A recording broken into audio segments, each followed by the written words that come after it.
5 days into the trip, Anna was found asphyxiated under her bed. Chantel says she last saw Anna the night before. As far as you know, is the only suspect in the death of Anna, your son? Correct.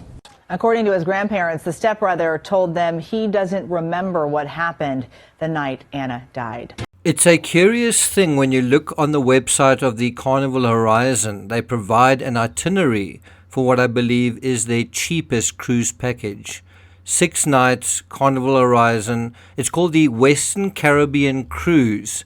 And here's the itinerary. Depart from Miami at 3:30, at sea that day and the next day. Then they arrive in Jamaica quite early, 9 o'clock in the morning. They leave there that evening, 5 p.m. Then they're in the Cayman Islands, 8 o'clock the next morning, leave about the same time, 4 p.m. Then they're in Cozumel, and then they leave Cozumel at 6:30 p.m.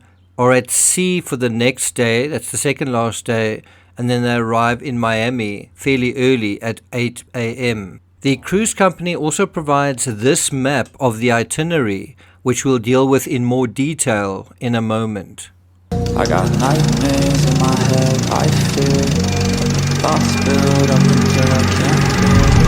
My mind fills up into a creature, and it haunts me somewhere much deeper.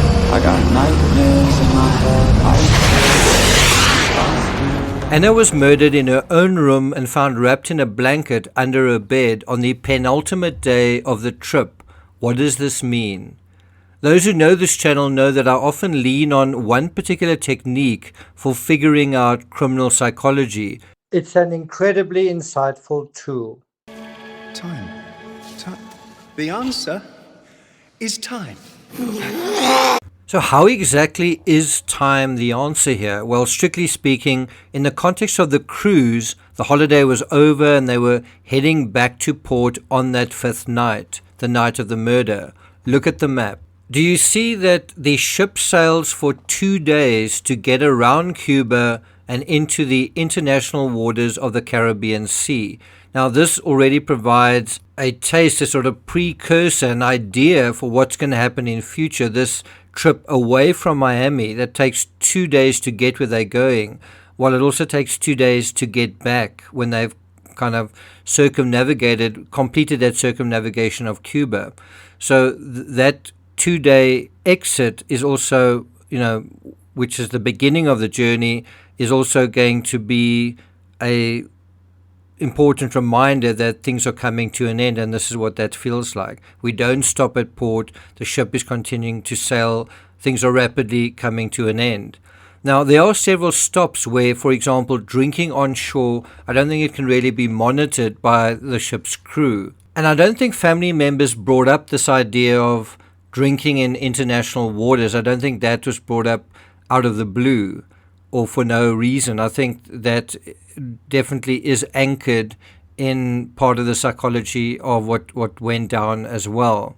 And so, as I say, the drinking on shore can't be monitored, but it's really on the final leg after leaving Cozumel in Mexico and returning to Miami, that's when the murder happened.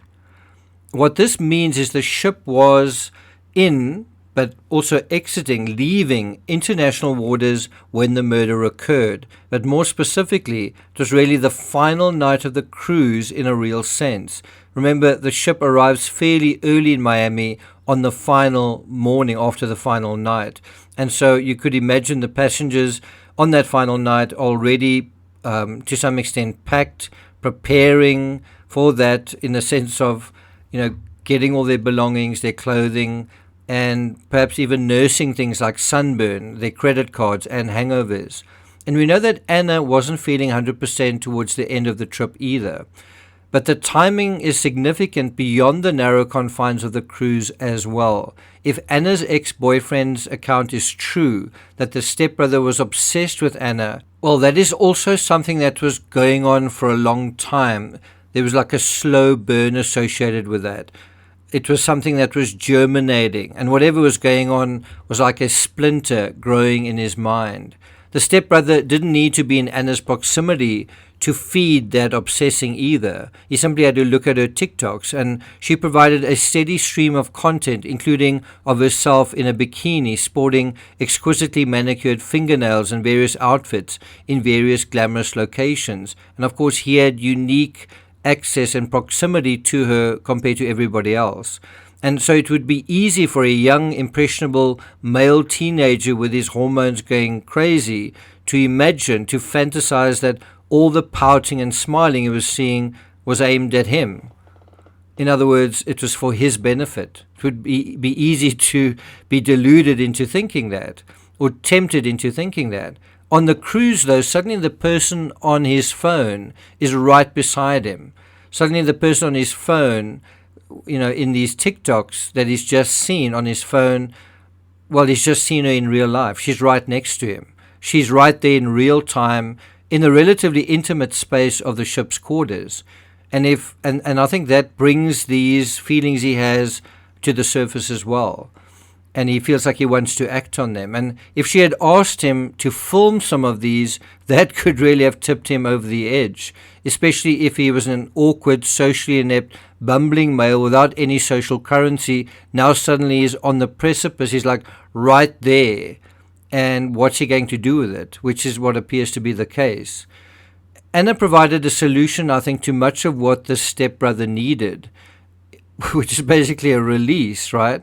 And a solution to much of what he felt, except for one problem. She just wasn't into him. So when the cruise started heading back to Miami, what changed? Well, symbolically, the stepbrother knew the fantasy was starting to draw to a close. The symbolism of the cruise literally returning home, returning on this sort of journey that took 2 days to go out. Now it's taken 2 days. He knows exactly how long that's going to last and what to expect. It's starting to come to an end. And I've mentioned this before. There was another permanent end on the horizon as well. I mean, even that, the name of the ship is called Carnival Horizon. It's like this carnival is coming to an end. This carnival with her is heading for the finish line. What are you going to do? Right? The summer's ending, the year is ending, the cruise is ending, and the step-sibling, intoxicated probably by a combination of his own feelings, probably the odd cocktail. Well, he didn't want to go gently into that last good night. Maybe he wanted a good night kiss. Afraid I was going to leave without giving you a goodbye kiss? I just assumed he's a Wookiee. Could use a good kiss! And of course, the moment one of the three amigos heads off to take photos, possibly something that was also associated with the knowledge that the cruise was ending, and wanting to get some final visual souvenirs, well, wasn't it the first opportunity and the last to get that kiss, right? It was, wasn't it? And it wasn't just the timing at the end, it was the length of time spent at these unusually close quarters, watching her sleep, probably from that top bunk, seeing the shape of her slumbering form in bed, wishing he could lie with her, wishing he could be with her. All of that was accumulating each night the cruise went on. And probably by the fifth night, it was sort of unbearable. He was sort of at a breaking point. The trouble with youngsters sharing quarters in this way is some of the private stuff is harder to be private about, like taking a shower, like changing, like getting dressed, like Anna preparing herself to go out, or even visiting the bathroom. All of this was a bridge too far in terms of the three amigos hanging out safely. And over time, that was becoming harder and harder for him to resist. Does that make sense?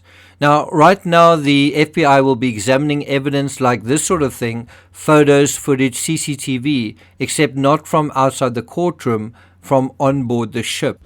Chantel Kepner was tight-lipped as she left court. Look closely at that footage. Do you see now Chris Kepner is holding that tumbler?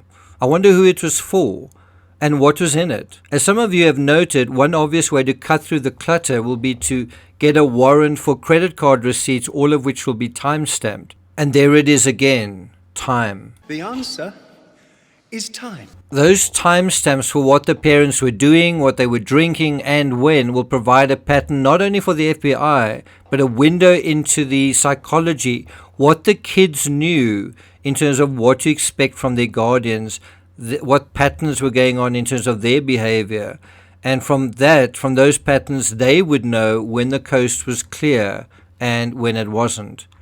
The timing aspect may also reveal one of the most disturbing aspects of this case, the fact that the incident, not necessarily the murder, but the attempt at some sort of liaison, some kind of rencontre amoureuse. The timing of that, I think, wasn't just spontaneous. I think it was potentially premeditated, but then it all went wrong. Does that make sense? Well, I'm not going to take it further than that. Look out for my next video in the JonBenet Ramsey series where we'll be looking at the CBI handwriting analyst Chet Ubowski. Thank you for listening, and I'll see you guys next time.